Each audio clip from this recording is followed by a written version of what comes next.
আর এরকম সমাজের বুকে অপরাধ চলতেই থাকবে। তো আজকে আমাদের এমন একটা জায়গাতে আমরা চলে আসছি যে আমাদের এখন ক্যান্সার হয়ে গেছে, আমাদের এই ক্যান্সার অপারেশন করতে হবে এবং এই রেপ করতে হবে, আর কোনোভাবে আজকে থামানো যাবে না। এবং আমরা জানি বাঙালির বাঘ হচ্ছে, বাঙালির বাচ্চা হচ্ছে বাঘের বাচ্চা। ভারতবর্ষের স্বাধীনতার ইতিহাসে এই বাঙালিরাই শুরু করেছিল স্বাধীনতা আন্দোলন, এবং এই আন্দোলনের ফলশ্রুতি ভারতবর্ষ স্বাধীন হয়েছে। তো আমরা কেন জাস্টিফাই করতে যাব পুরাতন সরকারের আমলের কাহিনী? কেন জাস্টিফাই করতে যাব অন্য রাজ্যের কাহিনী?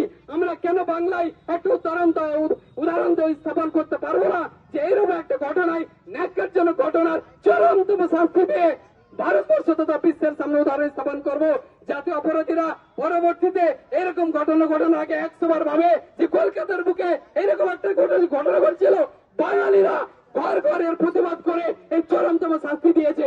এরকম উদাহরণ আমরা স্থাপন করতে চাই।